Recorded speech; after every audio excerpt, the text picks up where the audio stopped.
Buenas, ¿cómo están?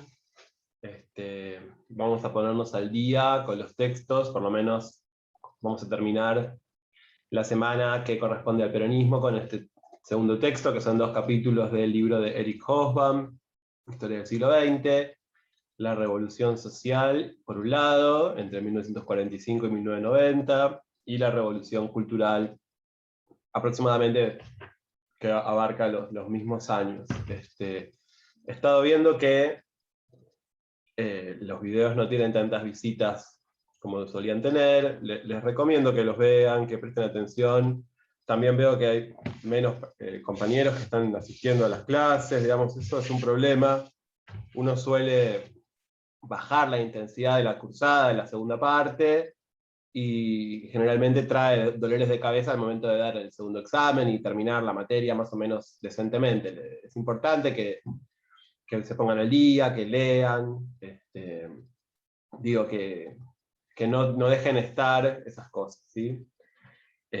Recuerden, para pensar bien en el marco del texto, que Hobsbawm va a hablar entre el 45 y el 90, es decir, va a abarcar 2 grandes periodos que él mismo divide en su primer capítulo, es decir, lo que considera los años dorados o los 20 gloriosos, digamos, ese momento de un enorme crecimiento económico y social que se da entre 1945 aproximadamente, ¿no? Y 1973, las fechas por supuesto son estimativas, ¿no? Que son años de crecimiento económico en Europa occidental, sobre todo, y en Estados Unidos, a partir de la reconstrucción de las ciudades y demás después de la Segunda Guerra Mundial, y a partir también del miedo, digamos, a la revolución social y al miedo comunista representado en la Unión Soviética y los países de Europa del Este, también se produce un fuerte aumento del nivel de vida de los sectores obreros, con sindicalización,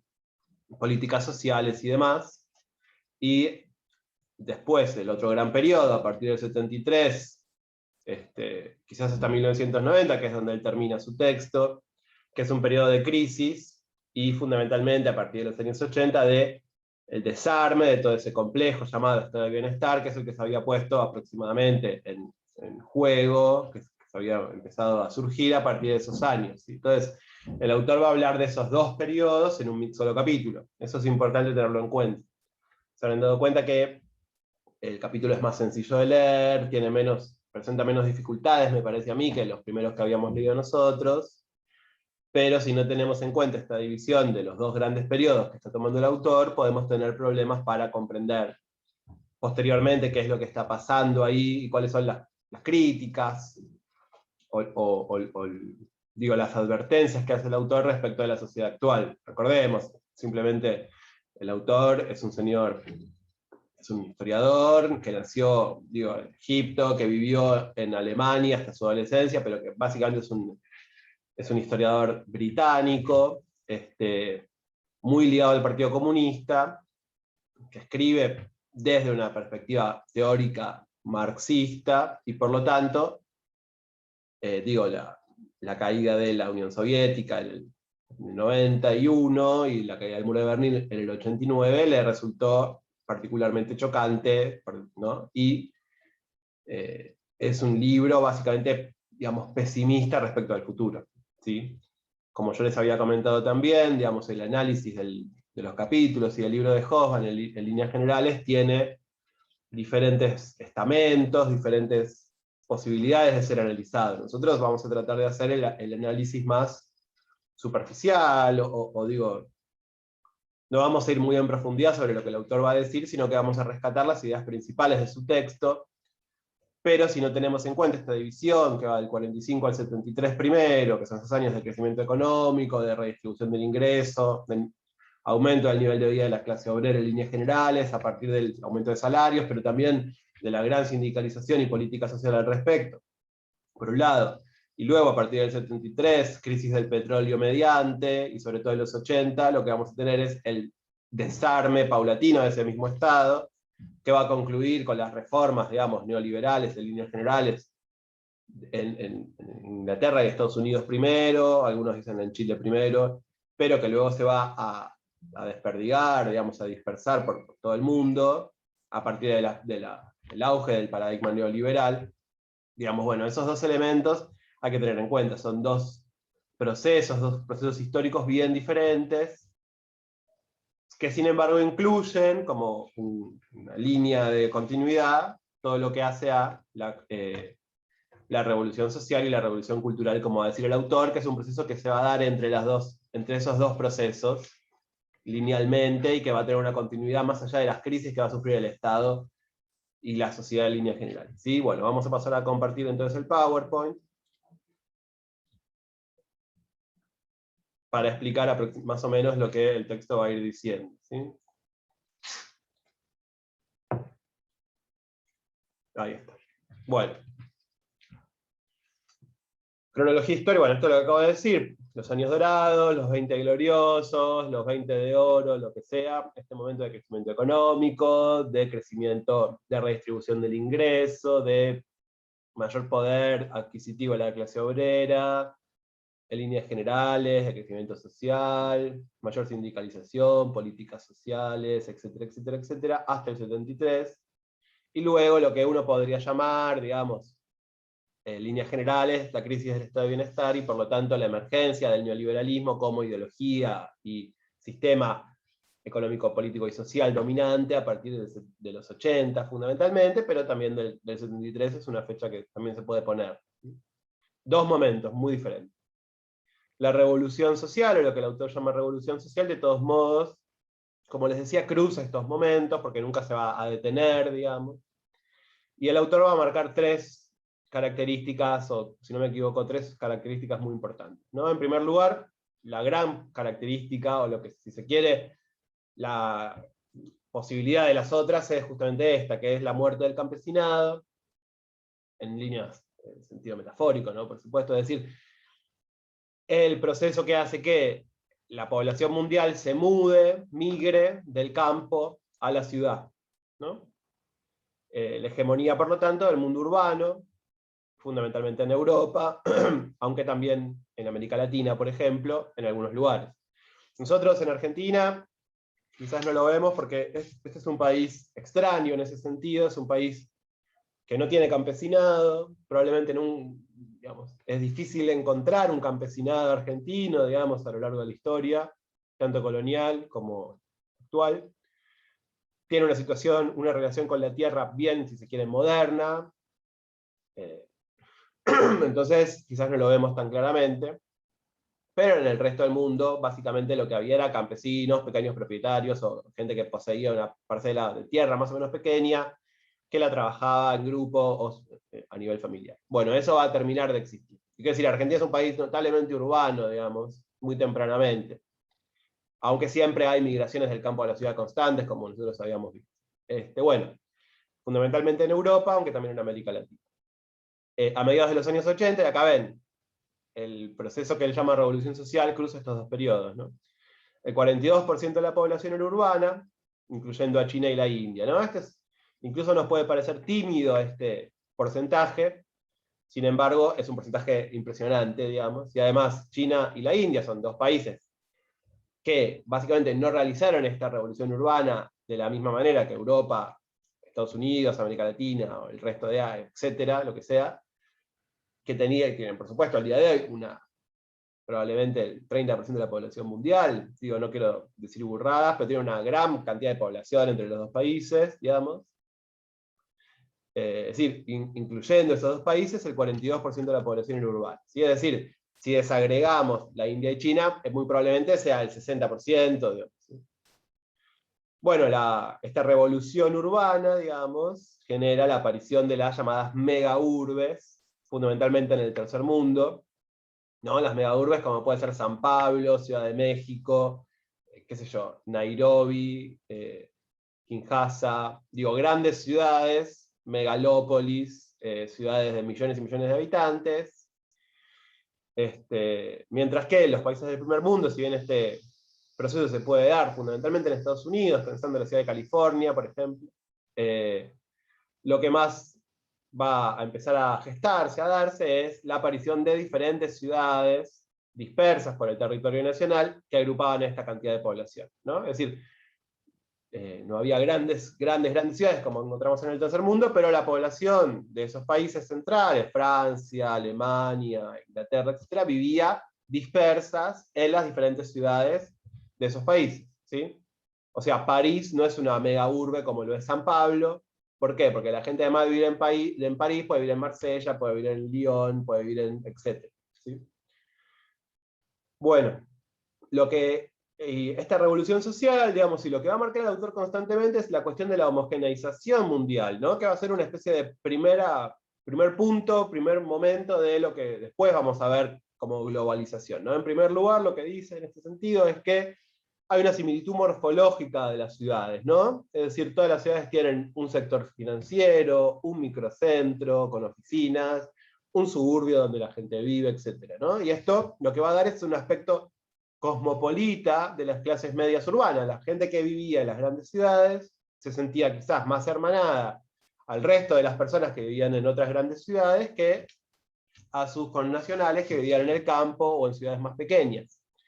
Y esto tiene que ver también con las diferentes cuestiones que hacen al consumo de las clases medias, que es un consumo cosmopolita, lo vamos a ver en un ratito, como puede ser, pensando en la juventud, el rock and roll, o el vestimenta y demás, pero pensando en las clases medias adultas, profesionales, puede ser el consumo de ciertos bienes, por ejemplo, ligados a la comunicación, como pueden ser revistas, o canales de noticias, digamos, que cruzan el conjunto de las clases medias del mundo, ¿no? Por ejemplo, digo, el ejemplo muy, muy clásico es la revista Time, ¿no? Pero bueno, digo, aspecto cosmopolita de las clases medias urbanas, ¿no?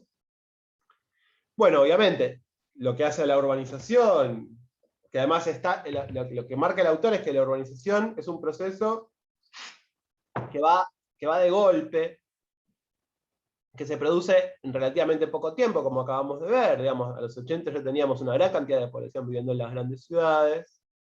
Entonces es intempestiva esta urbanización, es decir, vuelca de repente mucha gente del campo a la ciudad, y por lo tanto lo que se van a generar claramente son grandes demandas, pero a un nivel exacerbado, ¿no? Sobre todo de profesiones liberales, como pueden ser abogados, médicos, etcétera, escribanos en nuestro caso, ¿no? Y de mano de obra calificada, en líneas generales, maestros mayores de obras, por ejemplo, digo en nuestro caso, siempre trayéndolo para acá, ingenieros, arquitectos, lo que sea, con educación secundaria y terciaria, y también demanda en el sector terciario de la economía, ¿no? Los bienes y los servicios, los comercios y demás. No fue algo nuevo, sino también repentino, como acabo de decir. Y lo que produce esto es, claramente, una demanda histórica, digamos, el ascenso histórico de la tasa de estudiantes y docentes universitarios y terciarios, ¿no? Porque claro, estas profesiones liberales necesitan que las personas vayan a la universidad, por lo tanto tenemos una gran masa de gente que llega a las ciudades de repente, por decirlo de alguna manera. Esta gente al mismo tiempo crea una demanda de profesiones liberales, de profesiones calificadas y demás. Bueno, por lo tanto, mucha gente va a demandar ir a la universidad, ¿no? Y esta demanda histórica de los universitarios lo que va a hacer es crecer mucho la matriculación universitaria y también los docentes universitarios y también terciarios, y por lo tanto crean un nuevo sujeto social, que es el sujeto social estudiante universitario y también docentes jóvenes universitarios, que, digamos, la universidad pierde este carácter elitista, aristocrático, que tenía antes de este periodo, y por lo tanto los docentes universitarios ya no van a ser, digamos, grandes profesores alejados de las masas y qué sé yo, sino que van a pertenecer ellos mismos a la clase obrera también, entre paréntesis, como por ejemplo es mi caso, digamos, ¿no? O el caso de todos nosotros ahora. Pero bueno, en Europa, que la universidad siempre fue muy exclusiva, muy elitista y demás, bueno, ahora se va a romper eso, y se va a crear justamente un nuevo sujeto histórico, que es el docente universitario y el estudiante universitario de carácter plebeyo, obrero, ¿sí? O que se está despegando de su condición de obrero justamente a partir de la universidad. Bueno, claramente esto tiene que ver con el crecimiento de la ciudad y con la complejización de la burocracia estatal y privada en líneas generales, ¿no? Mayores instituciones necesitan un sector terciario más importante, por lo tanto, más trabajadores de oficina, etc., ¿no? en los países socialistas, digo, el autor también siempre va a remarcar esta diferencia entre países socialistas y capitalistas. En los países socialistas esta tendencia no es tan marcada, y sobre todo, digo, me parece que lo que el autor va a marcar es que lo que no está tan marcado de la tendencia que se puede también generar en los países socialistas es la aparición del estudiante universitario como un nuevo sujeto social, teniendo en cuenta las características que va a tener en Europa y en Estados Unidos, ¿no? Y en Latinoamérica, digamos, el universitario como un sujeto contestatario, subversivo, rebelde, demás. Bueno, eso en los países socialistas no va a suceder, básicamente porque estos países tienen una relación con la sociedad civil y el Estado, digamos, mucho más represiva, ¿no? Es decir, hay estudiantes universitarios en los países socialistas, por ejemplo, hay muchas mujeres universitarias en los países socialistas, pero el estudiantado no es un sujeto social de peso, y cuando lo es duramente reprimido, como por ejemplo en China o en países de Europa del Este. ¿Sí? Eso lo van a encontrar en el texto. ¿Sí? Bueno, por supuesto, para esta gente que venía del campo a la ciudad y que se tenía que acomodar a la vida urbana rápidamente, la forma más evidente, más sencilla que veían de ascenso social, no solamente en términos económicos, sino también de estatus y prestigio, tenía que ver con la posibilidad de ir a la universidad y por lo tanto tener un título universitario, y a partir de ahí acceder a mejores digamos, sueldos, pero también a mejores perspectivas de consumo y demás.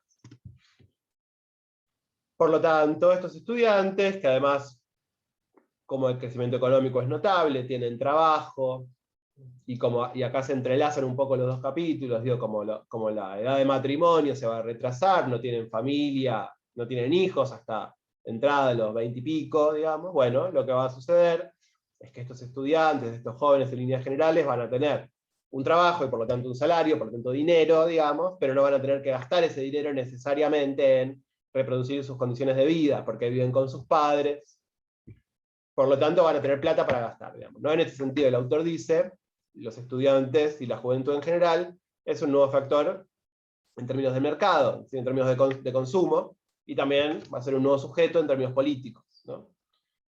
Los estudiantes universitarios en Europa y en Estados Unidos, y también en Latinoamérica, claramente son radicales y explosivos, ¿no? Y pueden articular un colectivo más amplio que la nación, ¿no? Esto, clases medias cosmopolitas, el estudiante universitario en general también es muy cosmopolita, digamos, ¿no? Tiene una relación con estudiantes universitarios de otros países y demás, y en ese sentido el tipo de reclamo político o las movilizaciones que van a producir van a tener un impacto bastante global, ¿no? Y acá el autor claramente está pensando en las explosiones estudiantiles, las revueltas, las movilizaciones del 68, en líneas generales, que se dieron más o menos en varios lugares al mismo tiempo, fundamentalmente, claramente en París, ¿no? En Francia. Me parece que está pensando en eso. Fíjense que acá ya está como al límite, digamos, está entre estos dos periodos que marcamos, ¿no? Años dorados y la crisis, ¿no? Es decir, el autor no está siguiendo una cronología, y hay que leerlo así, ¿de acuerdo? No, el autor no dice, en el 45 pasó esto, en el 50 lo otro, no. Va siguiendo más o menos sus ideas.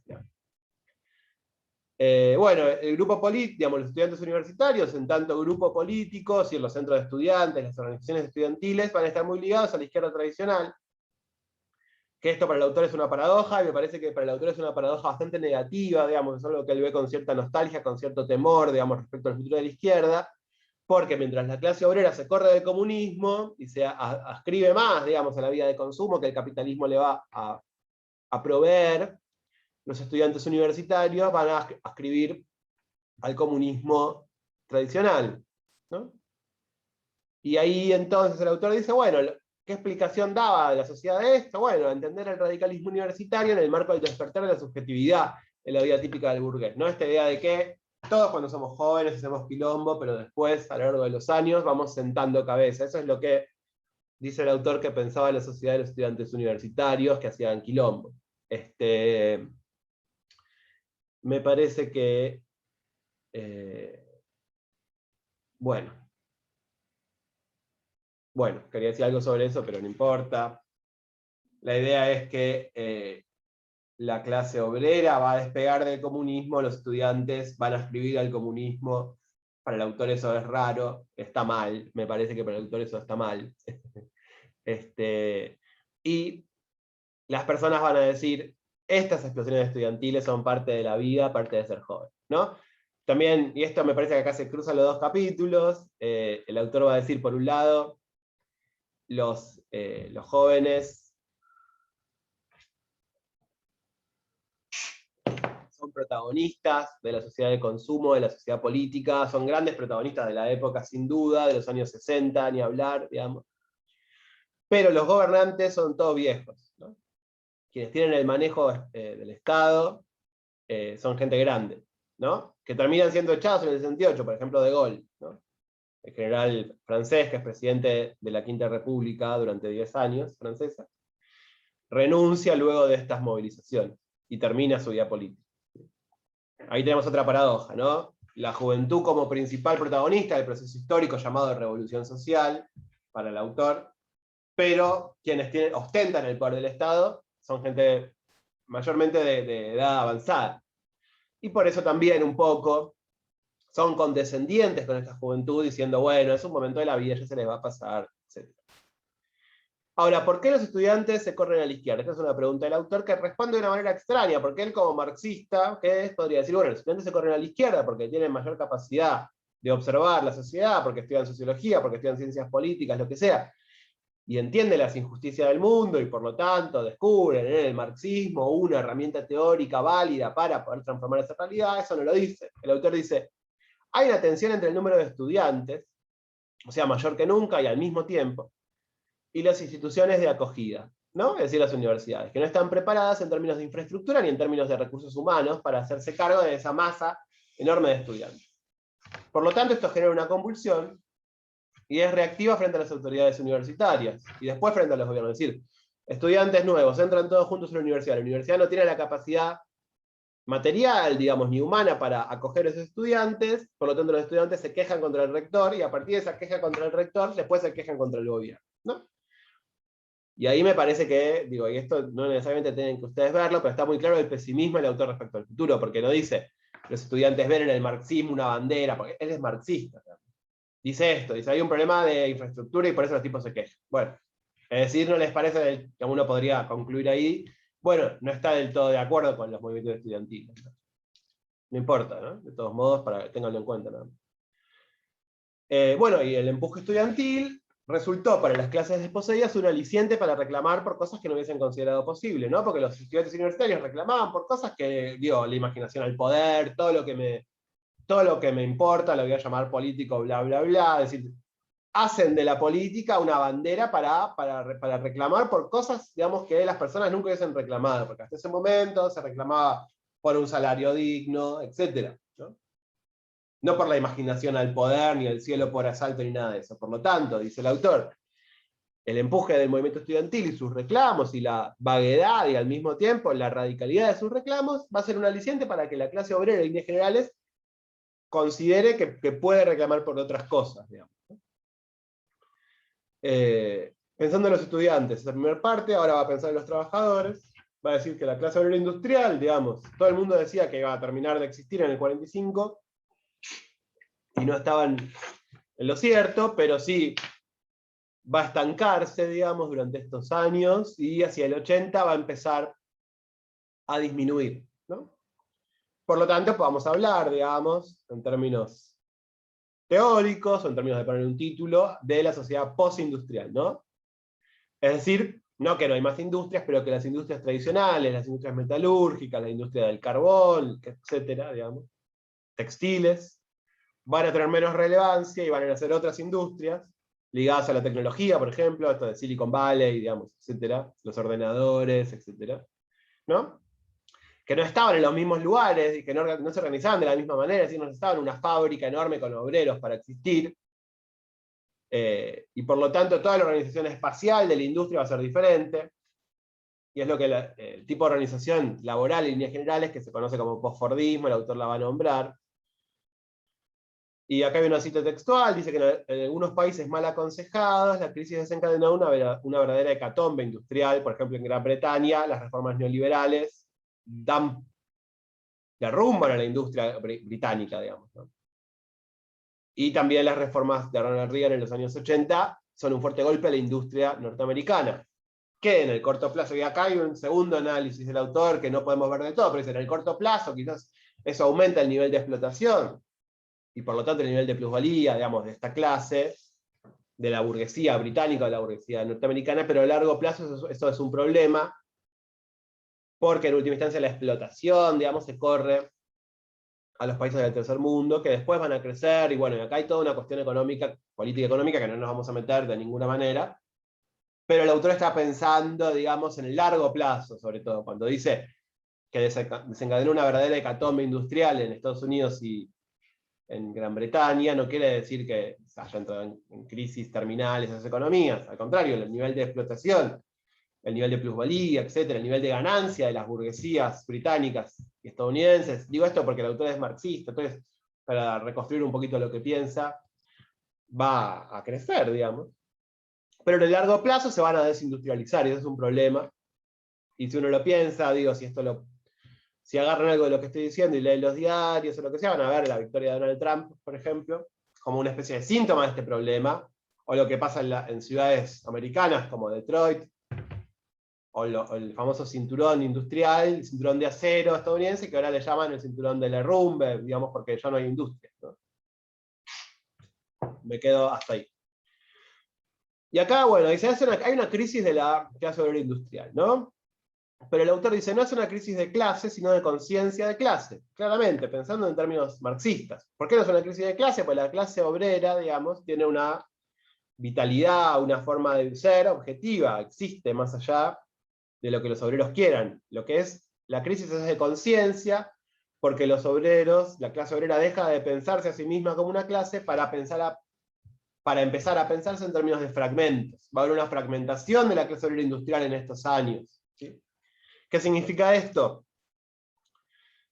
Significa que durante el siglo XIX la clase obrera se había unido a partir de sus condiciones objetivas, pero en el siglo XX se produce una formidable segmentación del trabajo obrero manual. Y acá hay una cita. La prosperidad y la privatización de la existencia separaron lo que la pobreza y el colectivismo de los espacios públicos había unido. Es decir, la prosperidad de estos años dorados, junto a la privatización de la existencia, es decir, la reclusión de las personas a partir de sus niveles de consumo, en su casa, en su hogar, en los lugares de entretenimiento que podían disfrutar entre ellos, digamos, privatización, es decir, ya no lugares colectivos, sino lugares de cada uno, ¿no? Separaron lo que la pobreza y el colectivismo había unido de los espacios públicos, es decir, la clase obrera, ¿no? ¿Qué es esta fragmentación de clase? Bueno, por ejemplo, se ve claramente la diferencia entre los salarios de los peor pagos y de los mejor pagos, ¿no? Es decir, los obreros que mejor ganaban muchísimo más que los obreros que peor ganaban. Esto lo vemos en Argentina hoy, por ejemplo, digo, hay obreros que ganan 150 a 200 mil pesos por mes, los obreros mejor pagos, digamos, y hay obreros que ganan 10.000 pesos por mes, ¿no? Es una diferencia totalmente inabarcable, es decir, es muy complicado que esas dos personas se sientan parte de un mismo colectivo. Eso pasaba en el siglo XIX también, pero cuando no pasó, en algún momento entre fines del siglo XIX y la Primera Guerra Mundial. Digo, me parece que acá, por eso este es un segundo tipo de análisis que el autor hace, que nosotros no lo podemos seguir del todo. Lo que nos tenemos que quedar es en que la fragmentación de la clase obrera entre los peores y los mejor pagos, esta gran diferencia, digamos, salarial y de nivel de vida y demás, hizo resurgir, dice el autor, la división victoriana entre respetables e indeseables, ¿no? Entre la sociedad de gente respetable, gente como uno, etcétera, ¿no? Y los indeseables. Los que infraclase, subclase, infraclase, son traducciones inglesas, pero es un grupo de personas que vivía por debajo de los estándares sociales y básicamente necesitaba para sobrevivir de la ayuda estatal, ¿no? Porque los obreros que ganan 10 lucas, 20 lucas por mes, no, necesitan algún tipo de ayuda estatal porque obviamente no les da la guita, digamos, ¿no? Acá yo en clase, digamos, puse unos videos que no puedo poner ahora porque YouTube me cierra el coso, digamos, pero después se los voy a mandar por mensaje. Otra cuestión, digamos, compleja, otro problema para la clase obrera en líneas generales es la migración, la división étnica entre la clase obrera, ¿no? Fundamentalmente la migración de antiguas colonias a las metrópolis, por ejemplo, de la India a Gran Bretaña, ¿no? Esto lo vamos a entender mejor con los capítulos sobre el tercer mundo, pero también genera otra fragmentación más. Primero la fragmentación en términos de salario, en términos de nivel adquisitivo, digamos, que ya genera una gran fragmentación y los que ganan menos van a pasar a ser pensados como indeseables, obviamente, ¿no? Y una segunda división va a ser entre los nacionales y los extranjeros, ¿no? Y acá vamos a tener otro gran problema que tiene que ver con el racismo, con la xenofobia y demás, que claramente hoy están en boca de todos, digamos, y son tan claras. Pero comienzan un poco en este periodo, según el autor, de la revolución social, ¿no? Bueno, tercer cuestión, el rol de las mujeres. Ya vimos, primero, urbanización. Segundo, clase obrera. Segundo, juventud. Tercero, clase obrera. Por último, el rol de las mujeres en la sociedad, ¿no? Claramente se produce una entrada masiva de las mujeres a los lugares de trabajo. Eso no significa que antes no estuviesen en esos lugares, uno podría decir desde la Primera Guerra Mundial o antes ya hay mujeres en la industria, digamos. Pero lo que va a suceder ahora, más allá de las mujeres en la industria, va a ser el ingreso de las mujeres a sectores laborales mejor calificados y mejor pagos, que eso antes no sucedía, digamos, ¿no? Por ejemplo, mujeres profesionales, médicas, abogadas, docentes universitarios. El autor se queda mucho con que hay muchas mujeres en profesiones de enseñanza universitaria, porque él es profesor universitario, y recordemos que este libro, más allá de ser un libro de historia y demás, claramente tiene algo de autobiográfico, el autor recoge anécdotas, etc., ¿no? Digo, algo de la escritura interesante ahí para ver.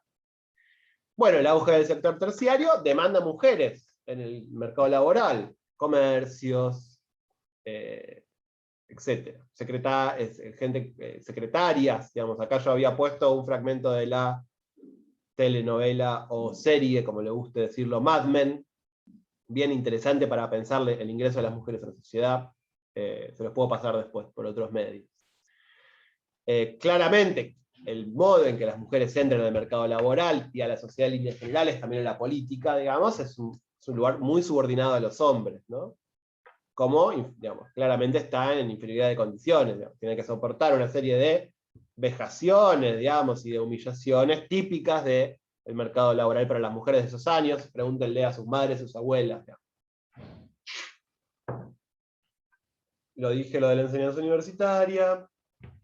La comparación que hace el autor acá es entre Oriente y Occidente. El autor va a decir, esto en Oriente ya pasaba, ¿no? Y una cita dice: al contrario de las feministas occidentales, la mayoría de las mujeres casadas soviéticas, acostumbradas desde hace tiempo a una vida de asalariadas, soñaba con el lujo de quedarse en casa y tener un solo trabajo. Esta diferencia que hace el autor entre Oriente y Occidente es un poco, me parece a mí, y esto es una muy personal, digamos, léanlo, vean qué opinan ustedes. Lo hace un poquito para, me parece, criticar, digamos, el feminismo tal como surgió en esos años, es decir, tal la forma que tomó en esos años en los países de Europa Occidental y Estados Unidos, ¿no? El autor dice: es un feminismo blanco, es un feminismo hegemónico, es un feminismo liberal y demás. Por lo tanto, las mujeres obreras socialistas, las mujeres obreras latinoamericanas, de África no dice nada, digamos, quizás en los próximos capítulos tengamos algo de eso, no pueden identificarse con ese feminismo. Por lo tanto, es un feminismo, dice el autor, de los privilegiados, ¿no? Me parece, digo, sin duda que es un libro que tiene ya 30 años, digamos. Y por lo tanto, todas las cuestiones que hacen al surgimiento de problemas de género en líneas generales, el autor no lo puede tomar por una cuestión cronológica, pero leer críticamente este fragmento del capítulo me parece un buen ejercicio para ver dónde corregiríamos, digamos, los dichos del autor, ¿no?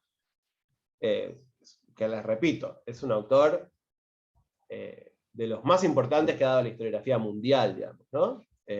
Pero, sin embargo, se lo puede criticar, ¿no? A mí me parece que desmerece un poco los movimientos feministas occidentales, me parece que no le queda del todo claro que el lugar de la mujer en el mercado laboral es un lugar subordinado, sobre todo porque va a dar anécdotas de sus propias compañeras de trabajo, docentes universitarias de Cambridge o de universidades estadounidenses, claro, bueno, es como un lugar extremadamente pequeño para hacer una aproximación a la entrada de las mujeres al mercado laboral. Esa no era la realidad de las mujeres en líneas generales, ni siquiera de las mujeres universitarias, digamos. Por lo tanto, me parece que ahí el autor está un poco cegado por determinados preconceptos respecto de eso, ¿no? El lugar de las mujeres en el mercado laboral asciende notablemente, en el empleo calificado, no calificado, industrial, terciario, lo que sea, pero su lugar claramente es subordinación, y para entrar a ese mercado tienen que sufrir constantemente agresiones por parte de los hombres, digamos, ¿no? De los hombres, digamos, sujetos masculinos que también formaban parte del mercado laboral. Y como todos sabemos, el machismo, digamos, en líneas generales, no es algo que ejerza uno porque quiera, digamos, sino que está en la estructura social, digamos, convive con nosotros. Bueno, entonces, el mundo socialista no generó un movimiento feminista, y es posible que las consignas feministas no hubiesen encontrado eco al otro lado del mundo, ¿no? Esto tiene que ver con esta comparación que hace el autor. El mundo socialista no generó un movimiento feminista, dice el autor. Bueno, digo, acá podríamos decir cosas que no vienen al caso. Pero hace esta comparación, ¿sí? Bueno, fin de la mano de obra infantil, y por lo tanto ingreso de las mujeres al mercado laboral, ¿sí? Y esto genera una revolución cultural. La revolución cultural, digo, tiene mucho que ver con lo que acabamos de ver. El autor repite algunos conceptos. Me parece que los capítulos estos están planteados para leerlos claramente uno después del otro, digamos, no se entienden por separado. O se entienden por separado, pero se completan entre ellos, digamos, ¿no? La revolución cultural a la que refiere el autor se da básicamente en la familia y en el hogar, es decir, cambio de las relaciones entre los sexos y las generaciones, ¿no? De los hombres con las mujeres, de los padres con los hijos, ¿sí? En los países desarrollados, dice, creció el número de divorcios, creció el número de unidades monoparentales, o directamente de personas que vivían solas, y esta revolución cultural, y esto de que la gente pueda vivir sin estar casada, pueda divorciarse, pueda ir a vivir con un amigo, lo que sea, también legaliza, digamos, hace que las prácticas o las formas de vida, como la homosexualidad, o lo que sea, empiecen a ser legalizados en los países, digo, más avanzados en términos de progresismo, como son Estados Unidos y Gran Bretaña, ¿no? Nosotros somos argentinos, entonces, como argentinos siempre vemos a Estados Unidos y Gran Bretaña como países colonialistas y malos, pero hay que saber que hay líneas de lo que hace al progresismo, lo que entendemos como progresismo, bueno, son los países más avanzados, ¿no? Bueno, el auge de una cultura específicamente juvenil, esto ya lo hablamos un poquito, voy a pasar más rápido, abre un nuevo mercado y normas de consumo, por ejemplo el rock and roll, los vaqueros, los jeans, la ropa, los conciertos, los discos, la droga, ¿por qué no? Lo interesante es que el rock and roll y el auge de un nicho cultural y de consumo como es la juventud, lo que inicia también es un proceso de radicalización social, que en algún sentido es crítica del capitalismo, ¿no? Esta es una gran contradicción también. Culturas juveniles fomentadas por el capitalismo, en términos que constituyen un nicho de consumo, que al mismo tiempo en sus discursos, en sus enunciados, van a ser críticos y van a tratar de socavar las bases de ese mismo capitalismo. Paradoja. Bueno, en términos globales inicia un proceso de radicalización social que estallan, como dijimos, en el 68, ¿no? Con los movimientos estudiantiles. Acá tuvimos nuestro ejemplo vernáculo, es el cordobazo, ¿no es cierto? Esta noción transitoria de la juventud ya la dijimos, esta idea de que los jóvenes son jóvenes y hacen eso, después se calman, ese típico ejemplo dice, cuando era joven era de izquierda y ahora que soy viejo ya no lo soy, bueno.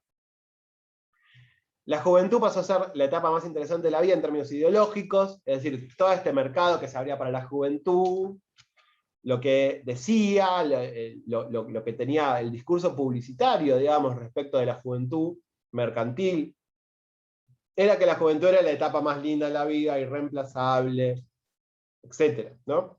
Entonces acá, por ejemplo, además de las cosas típicamente para los jóvenes, empiezan a vender cosas para los viejos para que parezcan jóvenes, ¿no? Por ejemplo, lociones para que no se caiga el pelo, qué sé yo, ¿no? Ferraris, no sé, digo, como la etapa más linda de la vida es la juventud, entonces todo el mercado apunta a hacerte sentir joven también. Eso es lo que vemos hoy claramente también, me parece. Piénsenlo en términos de lo que ven, la vida en general. Bueno, claramente esto sobre todo se da en estamos pensando, el autor siempre está pensando en las economías más desarrolladas, ¿no? Internacionalización del concepto de joven, el joven va a pasar a ser un sujeto cosmopolita también, a partir de estos consumos que estamos hablando, y dominado claramente esta cultura juvenil por el idioma inglés, cosa que al día de hoy también podemos ver. Lo que habla es de una clara hegemonía estadounidense, y por eso el autor no puede pensar mucho en el mundo socialista, porque ahí la hegemonía estadounidense no está tan clara, pero en todo Occidente, del cual nosotros formamos parte, es muy clara la hegemonía estadounidense en el marco del despegue de la juventud como nicho de consumo y como sujeto también político. En términos demográficos hay más jóvenes que viejos, ¿no? Por una cuestión de demográfico ligado también a la guerra, la pérdida de mucha gente mayor, al crecimiento de la tasa de natalidad en el marco de la revolución social y de redistribución del ingreso y demás. Por lo tanto, el mundo básicamente es joven en los 60 y los 70. Y lo interesante de esta cultura juvenil, que tiene que ver con esta paradoja que les nombraba recién, entre por un lado nicho de mercado, por otro lado crítica contra el capitalismo, es que esta cultura es populista e iconoclasta, dice el autor. Modelos musicales, vestimenta y dialecto de las clases populares, es decir, los líderes, los estrellas de rock y qué sé yo, van a tomar como modelo, no a los jóvenes ricos, sino a la clase obrera, digamos, a los pobres. Van a parecerse a los pobres en su vestimenta, en su forma de hablar y demás. Esto es lo que el autor llama populista, y es muy típico de este periodo, porque la cultura popular, y acá hay toda una gran discusión, que el autor también, si uno tuviese que hacer un seminario sobre este texto, toda una gran discusión sobre cultura popular, cultura de masas y qué sé yo, que no viene al caso, pero lo importante es saber que este es un fenómeno nuevo. La idea de que un gran nicho de consumo y de mercado, dominante en términos sociales y globales, como lo es la juventud en los 60 y los 70, cosmopolita y qué sé yo, sea populista e iconoclasta, es decir, tome como modelo a las clases populares. El jean es una cosa de obrero, digamos, ¿no? Por decir. Bueno, entonces, claramente, ¿esto qué va a hacer? Bueno, esta es otra explicación de por qué los estudiantes universitarios, por ejemplo, son rebeldes o son de izquierda. Bueno, todo este consumo popular que hacen, los corre hacia la izquierda necesariamente. Al mismo tiempo cantan tipo por el amor, la justicia, acá pueden ver un video de los Beatles o de los Rolling Stones. Entonces el compromiso, y acá hay una crítica, dice el compromiso se piensa en los jóvenes como una problemática subjetiva y actitudinal, ¿no? Entonces soy joven, me gusta el rock, no me gusta la injusticia, me fumo un porro, voy a una marcha, toco la guitarra en un fogón y le pego un piedrazo a la policía, digo,